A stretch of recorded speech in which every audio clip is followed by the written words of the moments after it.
അത്യപൂർവമായ ഒരു ആശ്വാസ വാർത്തയാണ് പത്തനംതിട്ട ജില്ലയിലെ ഇലന്തൂർ ഗ്രാമത്തെ തേടിയെത്തിയിരിക്കുന്നത്.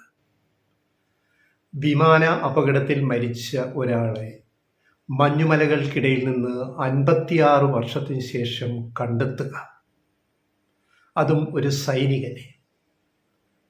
ആ പട്ടാളത്തിൻ്റെ കാര്യക്ഷമത, ജാഗ്രത, ഇത്രയും വർഷമായിട്ട് തുടരുന്ന അന്വേഷണം, കഴിഞ്ഞ ദിവസം മൃതദേഹം കണ്ടെടുത്തു. നെയിം പ്ലേറ്റ് കണ്ടാണ് പേര് തിരിച്ചറിഞ്ഞത്. ആ മൃതദേഹം, സൈനികൻ്റെ മൃതദേഹം ഇന്ന് തിരുവനന്തപുരത്ത് എത്തിച്ചു.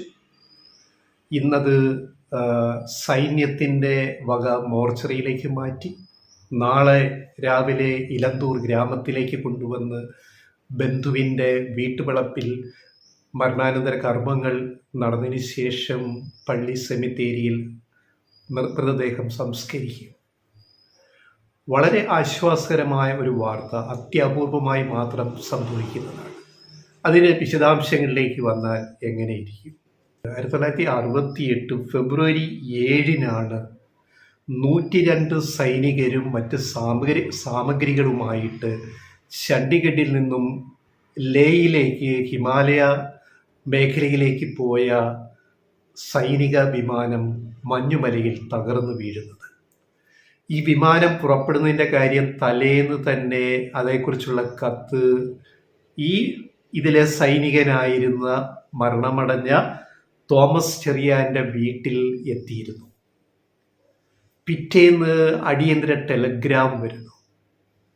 തോമസ് ചെറിയാൻ ഉൾപ്പെടെയുള്ള സൈനികർ കയറി വിമാനം കാണാതായി, ലേ ലഡാക്കിൽ എവിടെയോ വിമാനം അപ്രത്യക്ഷമായി എന്നുള്ള ടെലഗ്രാം പിറ്റേന്ന് വരുന്നു. വളരെ നാടകീയമായ രീതിയിലാണ്. അന്ന് പട്ടാളത്തിൽ ചേർന്ന തോമസ് ചെറിയാന് 22 വയസ്സാണ്.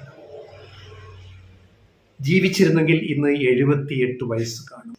ഇലന്തൂർ ഓടാലിൽ വീട്ടിൽ OM തോമസിൻ്റെയും, ഉണ്ണിച്ചായൻ എന്ന് വിളിക്കുന്ന OM തോമസിൻ്റെയും ഏലിയാമ്മയുടെയും 5 മക്കളിൽ രണ്ടാമനാണ് തോമസ് ചെറിയാൻ. ഈ OM തോമസ് അവിടുത്തെ ഇലന്തൂർ പഞ്ചായത്ത് മെമ്പർ കൂടിയായിരുന്നു. അക്കാലത്ത് സാമൂഹിക രംഗത്തും രാഷ്ട്രീയ രംഗത്തുമൊക്കെ നിറഞ്ഞു നിന്ന ആളായിരുന്നു. 18 വർഷം മുമ്പാണ് അദ്ദേഹം ഇലന്തൂർ പഞ്ചായത്ത് അംഗമായിട്ടിരുന്നത്. ഇനി തോമസ് ചെറിയാൻ പ്രമാടം UP സ്കൂളിലും അതേപോലെ പത്തനംതിട്ട കാതലിക്കറ്റ് ഹൈസ്കൂളിലും കാതലിക്കറ്റ് കോളേജിലും പ്രീ ഡിഗ്രി പഠനവും പൂർത്തിയാക്കിയിട്ടാണ് സൈന്യത്തിൽ വീട്ടുകാരുടെ സമ്മതത്തോടെ സൈനികനായി സൈന്യത്തിൽ ചേരുന്നത്. അങ്ങനെ അദ്ദേഹം പരിശീലനത്തിന് വേണ്ടി ചണ്ഡീഗഡിലേക്ക് പോയിട്ട് പരിശീലനം പൂർത്തിയാക്കിയിട്ടാണ് 102 പേരുമായിട്ട് സൈനികരുമായിട്ട് വിമാനം ലേ ലഡാക്കിലേക്ക് പറന്നുയർന്നത്. അവിടെയാണ് ദുരന്തം സംഭവിക്കുന്നത്.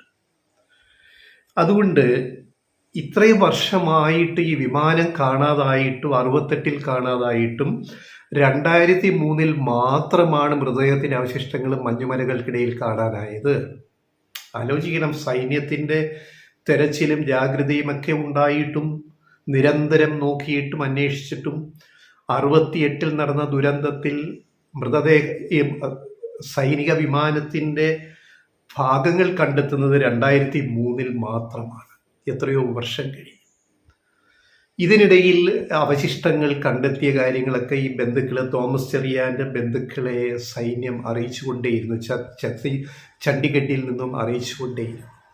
നമ്മുടെ സൈന്യം ഇക്കാര്യത്തിൽ വലിയ ജാഗ്രത പുലർത്തി എന്നതാണ്. ഇപ്പോൾ ഇത് കണ്ടെത്തിയപ്പോഴും അക്കാര്യം പെട്ടെന്ന് തന്നെ ഇലന്തൂരിൽ അറിയിക്കുകയും പോലീസ് വഴി രേഖാമൂലം വിവരം നൽകുകയും പിന്നെ പട്ടാളം ബന്ധപ്പെടുകയും ഇപ്പോൾ മൃതദേഹം തിരുവനന്തപുരത്ത് കൊണ്ടുവന്നിട്ട് സൈനിക മോർച്ചറിയിലേക്ക് സൂക്ഷിക്കാൻ കൊണ്ടുപോയിരിക്കുന്നു.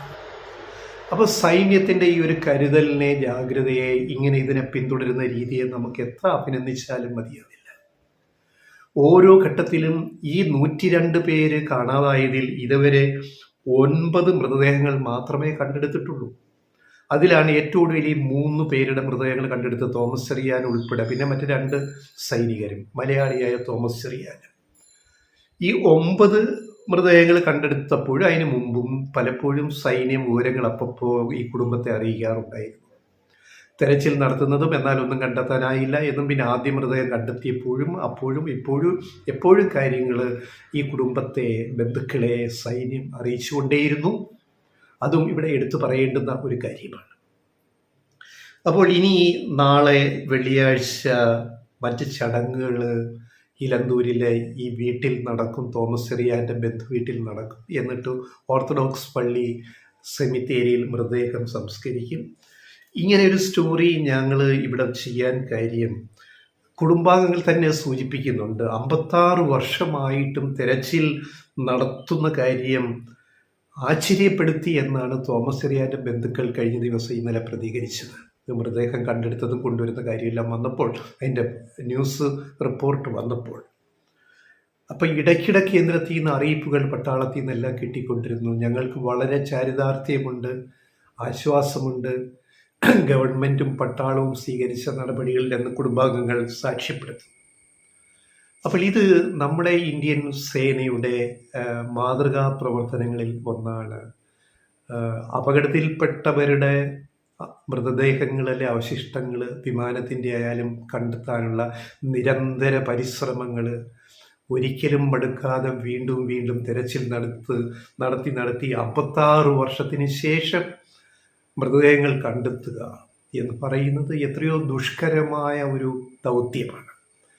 ആ ദൗത്യമാണ് ഇത്ര ആശ്വാസകരമായിട്ട് എലന്തൂർ ഗ്രാമത്തിന് ആശ്വാസമായിട്ടും തോമസ് ചെറിയാൻ്റെ കുടുംബത്തിന് ആശ്വാസമായിട്ടും ഇപ്പോൾ സംഭവിച്ചിരിക്കുന്നു.